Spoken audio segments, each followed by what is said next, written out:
dans l'émission Parole de femmes et nous commençons une nouvelle semaine toute ensemble avec notre invitée que vous aimez beaucoup et que nous aimons aussi beaucoup, Audrey Bach. Bonjour. C'est tellement un plaisir d'être avec vous. Quelle joie de t'avoir. Je reviens à la maison. Ah bah oui, tu as toute ta place, Audrey. Tu as toute ta place sur ce plateau. On est trop contente de te recevoir. C'est toujours une grande joie, un grand plaisir de faire des émissions ensemble. Vraiment, on a nous-mêmes hâte. On veut entendre Audrey. On va parler un peu, Audrey, t'inquiète pas. Et cette semaine, tu vas nous parler des valeurs du royaume. Les valeurs du royaume. Et je crois que c'est un sujet qui est capital, en fait, parce que quelquefois, on peut vivre certains désordres dans notre vie, dans nos relations, voir certains fruits dans notre vie. On ne comprend pas trop d'où ça vient. Mais je crois que quand on vit selon les valeurs du royaume, qu'on comprend quelles sont ces valeurs, en fait, nos choix vont être dirigés autrement. Peut-être qu'on va changer notre manière de réfléchir, notre manière d'agir, notre manière de parler. Donc, c'est important de connaître les valeurs du royaume. Alors, merci Audrey de venir éclairer notre lampe cette semaine sur les valeurs du royaume. Alors, on peut peut-être te présenter quand même, parce que moi, je crois pour acquis que tout le monde te connaît, Audrey. Mais Audrey, tu es missionnaire depuis 1987, le 28 novembre.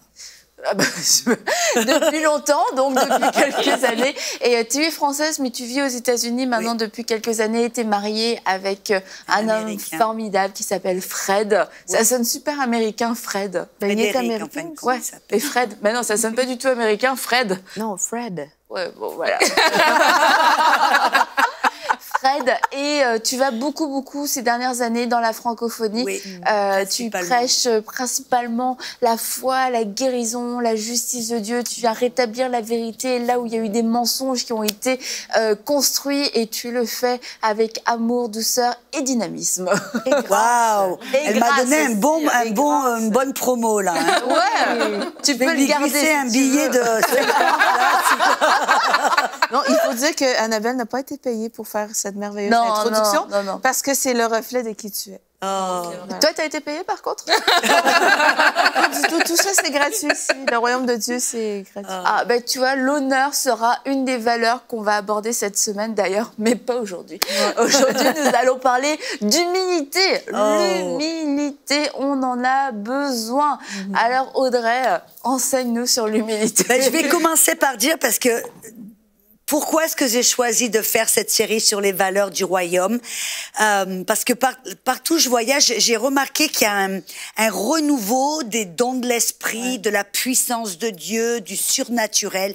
Et tout ça, c'est super. J'aime. Je suis la première là, au premier rang, parce que je crois que on doit marcher dans la puissance de Dieu. On doit manifester les dons de l'esprit.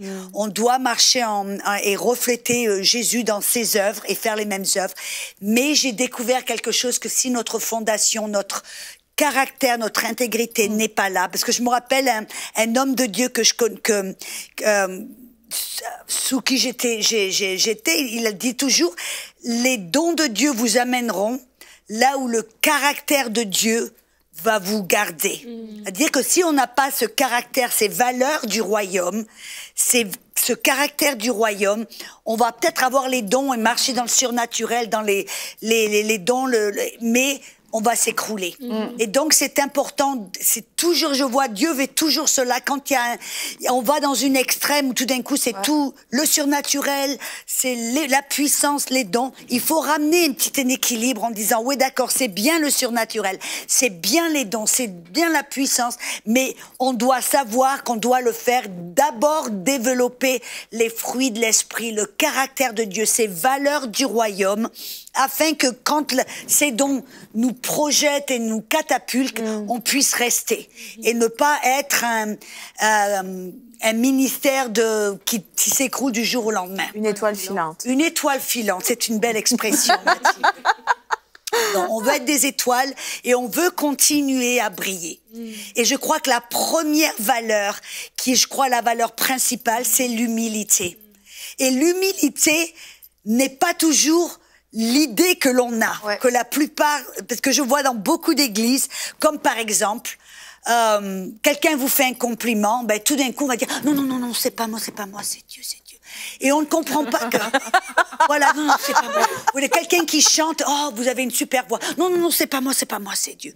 Mais on sait que c'est Dieu qui t'a donné le talent, mais c'est Dieu qui t'a utilisé.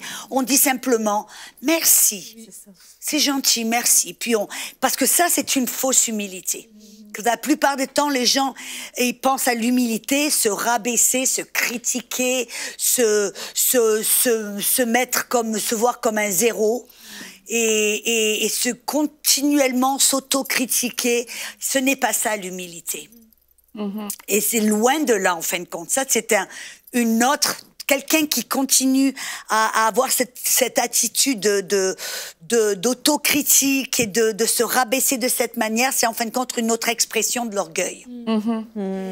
Et donc, je crois que c'est important donc de découvrir qu'est-ce que c'est l'humilité. Si ce n'est pas ça. C'est intéressant, j'avais vu ce verset, c'était dans Nombre 12, verset 3, et ça a été écrit par Moïse. Lui-même. Lui-même. Et qu'est-ce que Moïse a dit? Moïse était un homme très humble. Il n'y avait pas plus humble que lui sur toute la terre. Et c'est lui qui l'a écrit. La plupart des gens aujourd'hui, si moi je disais par exemple que Dieu me révélait que j'étais la femme la plus humble, et que je serais sur ce plateau en disant, vous savez, Audrey, je suis la plus humble sur toute la terre. La plupart des gens on me lapiderait, on me regardait, on me dirait, mais pour qui elle se prend celle-là? Si c'est Dieu qui vous le montre, de ne pas l'accepter, c'est l'orgueil. En d'autres mots, l'humilité, c'est d'accepter l'image, ce que Dieu dit de nous. Et c'est vrai que la religion a vraiment déformé l'humilité. Comme tu disais, c'est beaucoup dans l'autoflagellation, l'autocritique, etc. Mais c'est de tout accepter, ce qui vient de Dieu, ce qui nous convient, ce qui nous convient pas, ce en quoi on croit plus naturellement, les choses aussi qui nous font un petit peu, qui nous dérangent et qui nous font sortir de notre zone de confort. Et le fait d'accepter, c'est un très bon exemple. Le fait de savoir accepter un compliment montre à quel point on en est dans notre révélation de notre identité, de ce que Dieu a dit. Est-ce que j'arrive à l'accepter? Et si j'arrive pas à l'accepter, c'est vrai que c'est une forme d'orgueil. Et ça semble complètement fou et peut-être même incompréhensible pour certaines personnes de se dire, bah non, de dire que je suis géniale, c'est ça l'humilité.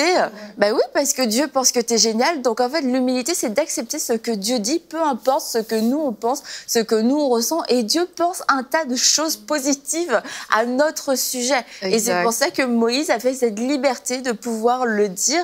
Et quand ça nous choque, ça veut dire qu'on a besoin encore peut-être de travailler justement sur notre humilité, une humilité profonde dans le cœur qui n'ait rien à voir aussi avec les apparences.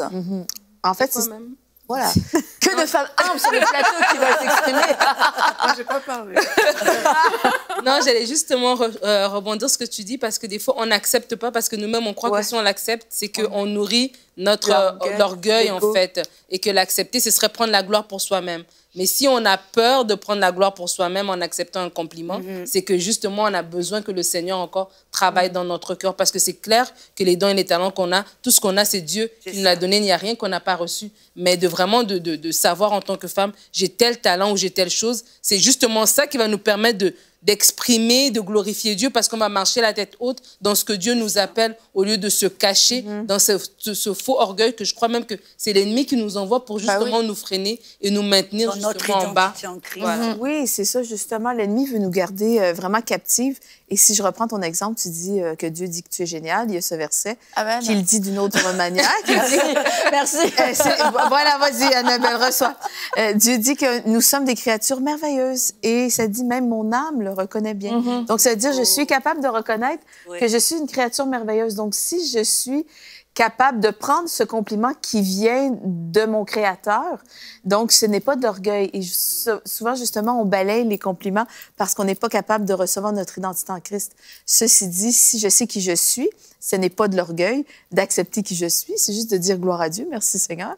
Je suis une créature merveilleuse. Et vraiment, je peux marcher dans mon identité. Donc, je peux être humble parce que je sais que tout ce que j'ai, ça me vient de mon Père. Exactement. Et c'est là, moi, je vois des fois quand je reçois des compliments. Par exemple, j'ai fait le ministère et quelqu'un a été touché ou a été béni, a été guéri.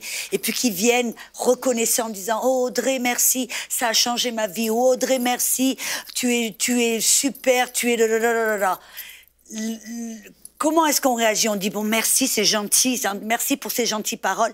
Mais dans notre cœur, je crois que la chose, l'humilité, c'est dans notre cœur.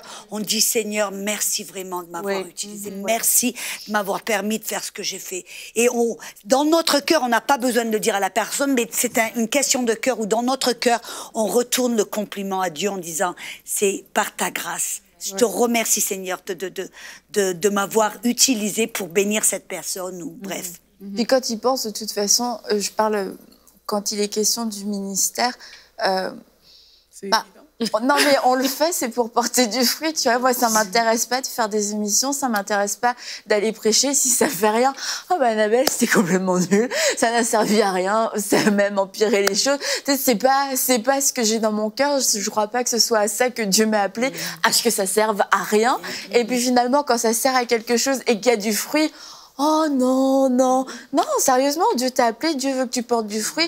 Le fruit, il parle et dit, je suis là, regarde ce que ça a fait. On dit, bah, merci, merci, gloire à Dieu.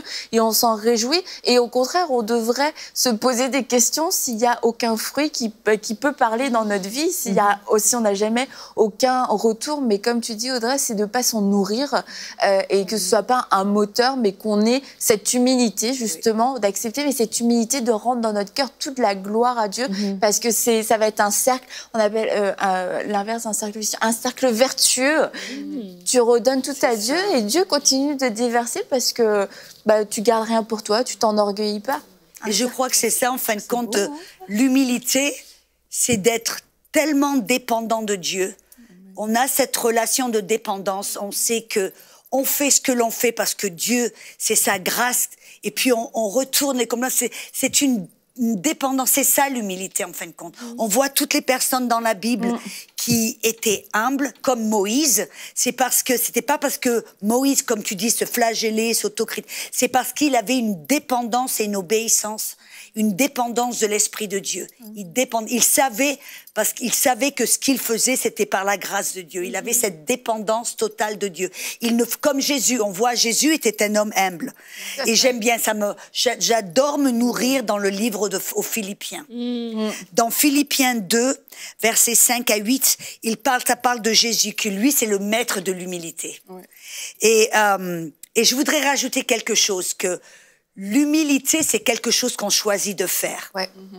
C'est différent de l'humiliation. L'humiliation, c'est quand quelqu'un vous rabaisse ou quand Dieu vous rabaisse. Mais l'humilité, c'est quelque chose que je choisis de faire. Je choisis de m'abaisser devant Dieu et devant sa volonté. Parce que l'humilité, c'est d'être dépendant de Dieu et d'être dépendant de son esprit, de sa parole et être complètement dépendant et de se soumettre à sa volonté. C'est ça vraiment l'humilité. Et ce que on dit de Jésus, on doit avoir en nous les mêmes sentiments qui étaient en Jésus-Christ, lequel, existant en forme de Dieu, il savait qu'il était le Fils de Dieu, qu'il était Dieu. Il n'a point regardé comme une proie à arracher d'être égal avec Dieu. Ça veut dire, il n'a pas vu ça quelque chose à laquelle il devait se vanter ou parler. Mais il s'est dépouillé lui-même en prenant une forme de serviteur, en devenant semblable aux hommes et ayant paru comme un simple homme. Il s'est humilié lui-même, se rendant obéissant jusqu'à la mort. On voit que Jésus, c'est un choix qu'il a fait. Il s'est humilié lui-même. Donc, si quelqu'un vous rabaisse, ce n'est pas l'humilité, c'est l'humiliation. C'est un choix qu'on doit faire. C'est ça. Quand quelqu'un est dans l'orgueil, la Bible dit, si vous vous enorgueillissez, il va vous rabaisser. Tôt ou tard, l'humiliation va arriver. Vous allez tomber. Mais quand on choisit de s'humilier, de dépendre. Et on dit comme Jésus, non pas ma volonté, mais ta volonté soit faite. C'est ça l'humilité. Et on choisit de le faire et de choisir la volonté de Dieu avant notre volonté. Et quand c'est l'humiliation, c'est que tu vas rester en bas, mais quand c'est l'humilité, comme selon le cœur de Dieu, c'est comme dans le verset que tu dis, qu'il a choisi à la mort de la croix. Et c'est pourquoi que Dieu l'a souverainement élevé. Donc, en nous-mêmes, nous sommes humbles selon ce que Dieu fait. Dieu résiste aux orgueilleux, mais il fait grâce. Il va nous élever, il va nous aller encore plus loin parce qu'il sait qu'il peut nous confier ces grandes choses. On ne va pas les prendre pour nous, on ne va pas s'enorgueillir. Au contraire, on va lui remettre la gloire et on va aller qu'en avance. Par rapport au verset que Audrey a cité de Philippiens 2, là, on parle de l'humilité et il y a tellement de choses, en fait, qui viennent avec ça. Tu parlais tout à l'heure de vraiment obéir à la parole. Quelqu'un de humble, c'est la personne qui se soumet à la parole. Et dans ce verset-là, on parle de quelqu'un qui s'est dépouillé. On parle de quelqu'un qui a été obéissant jusqu'à la mort. On parle de quelqu'un qui a fait la volonté parfaite de Dieu, en fait, qui a accompli la volonté de Dieu. Et quelquefois, justement, on dissocie l'humilité de toutes ces choses-là. Pourtant, l'humilité, c'est vraiment se soumettre à Dieu. Et dans cette soumission, on va retrouver tous ces éléments-là, en fait. Et pour moi, c'est quelque chose d'important parce que quand on dit obéissant jusqu'à la mort, tu parlais de renoncement, c'est vraiment... Tu ne comptes pas, en fait. C'est vraiment le Seigneur qui prend le contrôle de tout.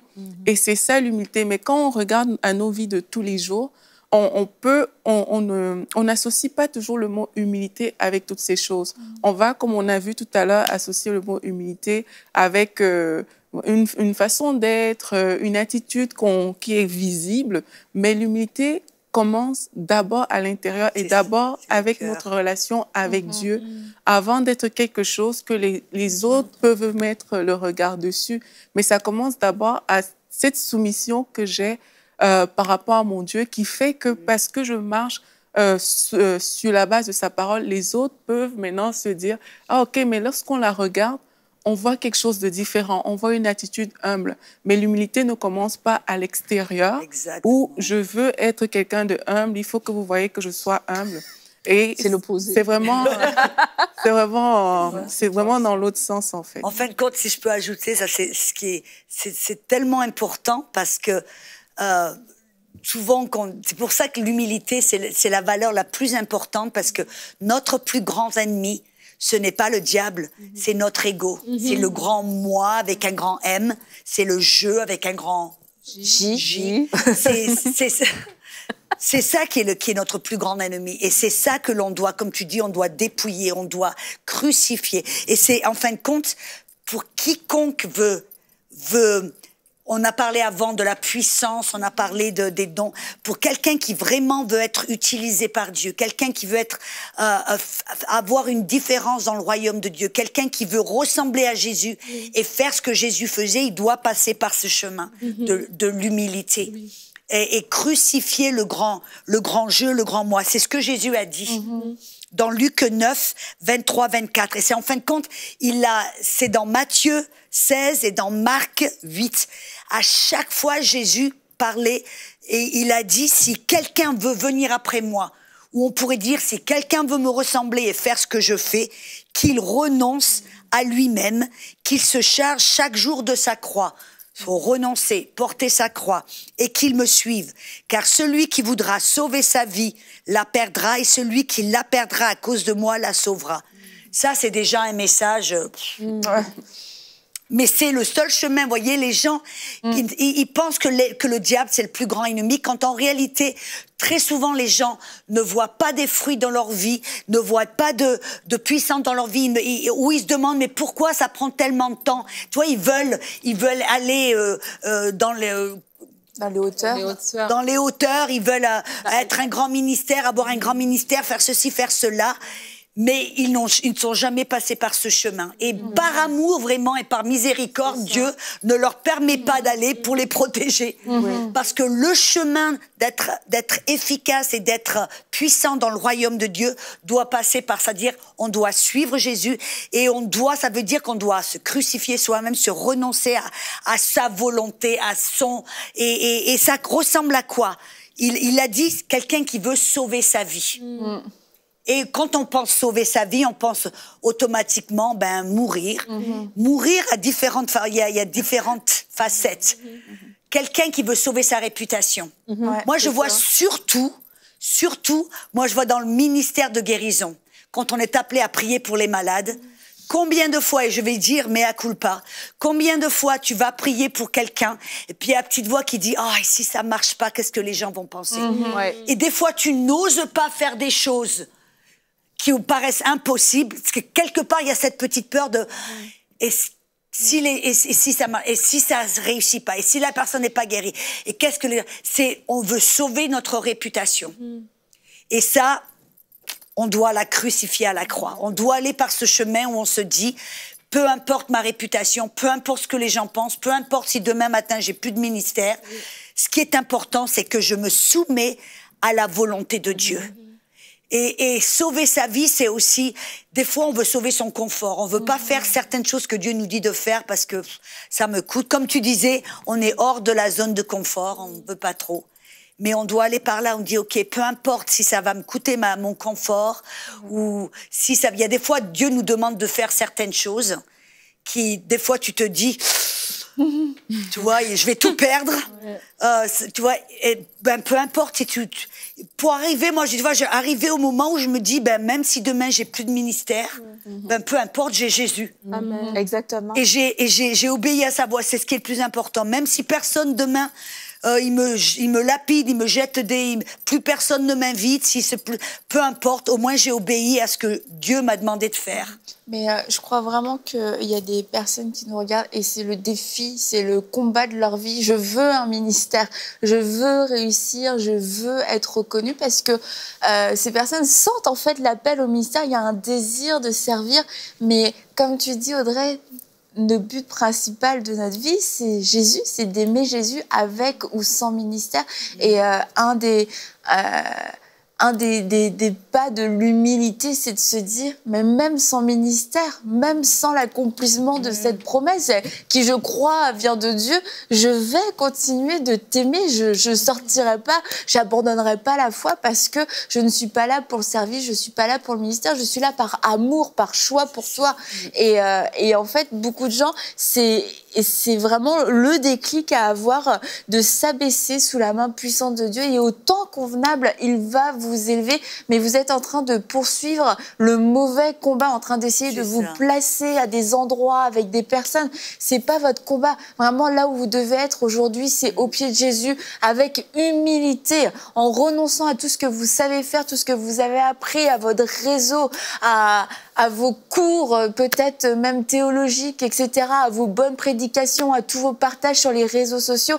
Le seul endroit où tu dois être aujourd'hui, c'est au pied de Jésus, avec humilité, qui puisse travailler en toi, qui puisse faire une œuvre en toi, une œuvre beaucoup plus profonde, qui n'est pas, comme disait Aurélie, quelque chose de l'extérieur. Il veut vraiment travailler ton cœur. Et après, ce sera le temps du ministère. Mais aujourd'hui, c'est le temps de l'intimité. Et si c'est un temps, c'est vrai que dans l'humilité, il y a ce temps de brisement, ce temps de renoncement, mais qui est nécessaire. Sinon, on part avec tout notre bagage, avec tout ce que nous, on sait faire, et on ne fait que déballer notre propre expérience au lieu de laisser Dieu nous utiliser. Et ça, c'est la fondation. C'est comme mon mari qui construit des maisons. Il dit, quand il a construit notre maison, ça a pris pour je sais pas combien de temps, il faisait la fondation. Je lui dis, mais quand est-ce que tu construis la maison? Il dit, mais je suis en train de construire la maison, mais je fais la fondation. Je dis, moi, je vois pas des murs, je vois rien. Il me dit, Audrey, il dit, je passe le plus de temps qu'on passe, c'est sur la fondation. Amen. Parce que si la fondation n'est pas bonne, plus tard, tôt ou tard, il va y avoir des fissures, ça va s'écrouler. Ta jolie décoration, là. Et tu sais, on ne construit pas un 3e étage avant d'avoir fait la fondation. C'est exact. C'est pour ça que je pense l'essentiel de notre vie, pour demeurer dans l'humilité, ça commence d'abord avec notre relation avec Dieu. Et si on a une relation avec Dieu, après les vents, tout peut arriver, mais cette chose doit demeurer, ma relation avec Dieu. Ouais. Et c'est là où j'apprends qui je suis.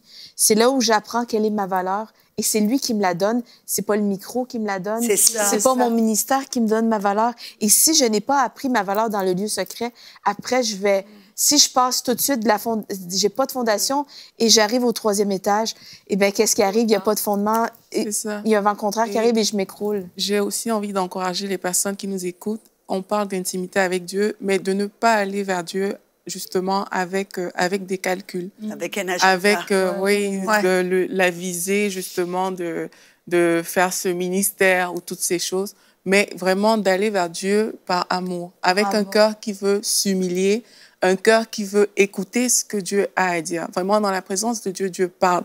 Et quand Dieu va parler, on sera cette personne qui va marcher selon la parole de Dieu et qui va pouvoir faire ce que Dieu demande. Mais pas juste d'aller d'abord pour faire, mais d'aller d'abord pour être avec Dieu. Et dans cette présence, Dieu va nous communiquer des choses. Et dès l'instant où on prend ce chemin, comme Audrey disait, dans ce chemin, c'est un chemin de brisement aussi pour beaucoup, quelquefois. C'est un chemin où Dieu va peut-être te demander de laisser aussi beaucoup de choses. Et c'est ça aussi qui est renoncer. Et c'est ça l'humilité. L'humilité commence là-bas. L'humilité vraiment ne commence pas quand on le voit. L'humilité commence quand, OK, Seigneur, tu me l'as dit, mais c'est ça. Et si on m'enlève Jésus, il n'y a rien qui se passe dans ma vie. Et on sait que quand Dieu, il est tellement bon, quand il nous demande de crucifier certaines choses, c'est pas pour nous nuire, c'est pour nous élever. Ouais. Pour nous aider. Et j'aimerais conclure avec quelque chose qui est important aussi, c'est que c'est cette voie de l'humilité, c'est la voie vers la grâce, la promotion. Et comme tu disais, on ne va pas vers Dieu avec le calcul et l'agenda pour recevoir la promotion. Non, on y va vraiment pour apprendre, se soumettre à Dieu, à sa parole, à sa volonté, au Saint-Esprit, ce qu'il nous dit de faire. Mais Dieu, il est tellement bon, on sait que c'est la voie vers la puissance de Dieu. J'ai remarqué, vous savez, les versets que je vous ai dit dans Matthieu 16, Marc 8, Luc 9, quand il nous demande de renoncer à nous-mêmes, de ne pas sauver sa vie, mais de la perdre, de renoncer à nous-mêmes, de porter notre croix. Le passage, le Seigneur m'a montré, il me dit, tu regardes dans ces 3 passages, dans ces 3 évangiles, juste après, quelques versets plus tard, c'est là quand tu vois Jésus qui est glorifié.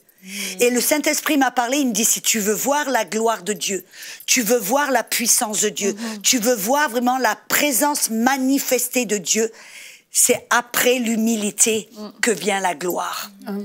Et c'est le chemin de la gloire, c'est le chemin de la grâce. Même la Bible nous dit, il dit, humiliez-vous donc sous la puissance même de Dieu afin qu'il vous élève. Amen. Et même on voit dans Philippiens 2 qu'on a lu, quand lui, Jésus, s'est humilié lui-même, et tu en as parlé, c'est pour cela que Dieu lui a donné le nom au-dessus de tous les noms.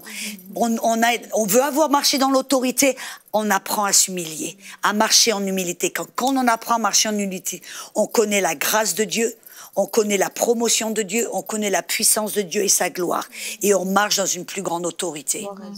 Merci beaucoup Audrey. Et demain, on va continuer. Nous allons parler de l'authenticité et de l'intégrité, 2 valeurs qui sont aussi essentielles. Et vous ne pouvez pas vous imposer les mains en déclarant « Je suis humble dans le nom de Jésus ». C'est une décision de cœur que vous prenez de vous humilier devant Dieu, dans sa présence, de vous soumettre à lui. Et c'est une décision qui va porter du fruit. L'humilité, c'est aussi une croissance. Et c'est une décision qu'on prend chaque jour, devant chaque choix, devant chaque décision, devant chaque nouveau tournant. Donc, nous vous encourageons et nous prions afin que vous puissiez tenir ferme dans votre décision, dans cette décision que vous avez prise aujourd'hui de dépendre entièrement de Dieu. Et on se retrouve demain pour une prochaine émission de Paroles de Femmes.